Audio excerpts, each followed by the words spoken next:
हजरात असांजी प्यारी जमात जोखिया बरादरी या जेके परे का मेहमान आयल सभी के मूँ आज तरफ़ा अस्सलाम वालेकुम वरहमतुल्लाह।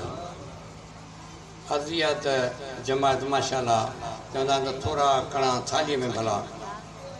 थोड़ा आहिनि त मिड़ी ख़ैर आहे पर सुभान अल्लाह जो दाद ॾींदा कयो असांजो जहिड़ो हाल आहे चढ़ो हाज़िर कंदासीं। सल्लल्लाहु अलैका या रसूल अल्लाह वसल्लम अलैका या हबीब अल्लाह सल्लल्लाहु अलैका या रसूल अल्लाह वसल्लम अलैका या रहमतल लिल आलमीन।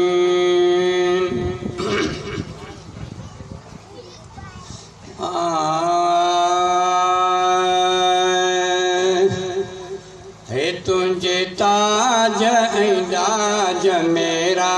जमता ओ मुझा सोना सजन मां सदको वञा तुझे ताज ऐदाज मेरा जमता मुझा सोना सजन मां सदको वञा कंधो कदे में रखी जिब्राइल चवे कंधो कदे में रखी जिब्राइल चवे उथो अरबी ढोलण मां सदको वञा है तुझे ताज ऐदाज मेरा जमता मुझा सोना सजन मां सदको वञा। आया मलक जुलूस मची वियो वा आया मलक जुलूस मची वियो वा मुलाकात जो वक्त अची वियो वा बस घोट मोहम्मद घोड़े चढ़ी हलियो अरश घुमण मां सदको वञा है तुझे ताज ऐदाज मेरा जमता मुझा सोना सजन मां सदको वञा।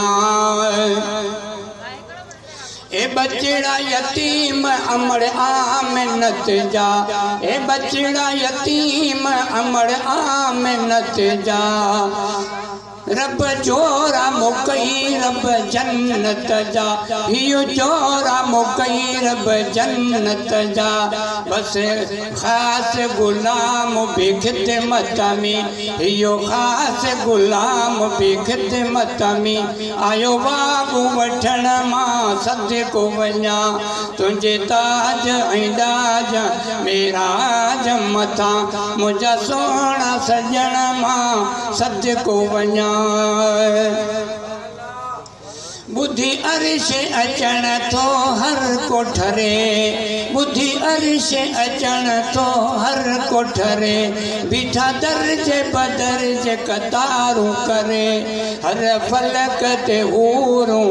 पेर भरे ईंदियूं वयल चेहरो चमकण मां सदको वञा तुझे ताज ऐदाज मेरा जमता मुझा सोना सजन मां सदको वञा। ॾींदो ॾाजो निरालो तोखे तुंहिंजो रब ॾींदो ॾाजो निरालो तोखे तुंहिंजो रब वरफ़ अना लक ज़िक्र कजो लक़ब वरफ़ अना लक ज़िक्र कजो लक़ब अल्लाह जे तरफ़ां आयो आया ख़ुशि ख़बरी ॾियण मां सदको वञा ऐं तुंहिंजे ताज ऐदाज मेरा जमता मुझा सोना सजन मां सदको वञा कंधो कदे में रखी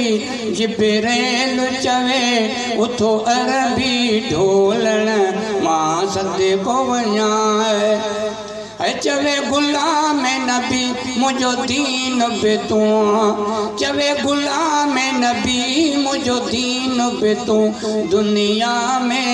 हबीब हसीन बे तू है दुनिया में हबीब हसीन बे तू जाथो हली ॼणो आया के खुशबू जा मण मां सदको वञा तुंहिंजे ताज दाज मिराज मथा मुंहिंजा सोना सजण मां सदको वञा कंधो कद में रखी जिब्राइल चवे उथो अरबी ढोलण मां सदको वञा।